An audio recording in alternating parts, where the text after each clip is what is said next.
તો આગળ સમાચારમાં વાત કરીએ તો સમાચાર ડભોઈથી સામે આવી રહ્યા છે। સીએમને પત્ર લખી અને રજૂઆત કરવામાં આવી રહી છે। તો આ સમાચાર અત્યારે સામે આવી રહ્યા છે। ડભોઈના સરિતા ઓવરબ્રિજના ક્ષતિ હોવાને લઈ અને સીએમને પત્ર લખાવવામાં આવી ચૂક્યો છે। શૈલેષ મહેતાએ મુખ્યમંત્રીને પત્ર લખ્યો છે। તેઓ ધારાસભ્ય છે। તાજેતરમાં જ ખુલ્લા મુકાયેલા ભ્રષ્ટાચાર થયો હોવાના એમએલએના આક્ષેપ પણ સામે આવી રહ્યા છે।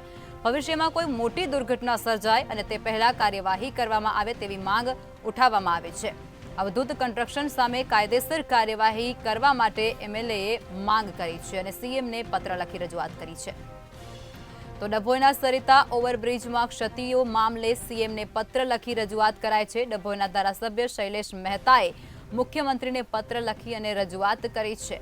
તાજેતરમાં જ ખુલ્લા મુકાયેલા બ્રિજમાં ભ્રષ્ટાચાર થયા હોવાના આક્ષેપો એમએલએ દ્વારા ખુદ કરવામાં આવી રહ્યા છે।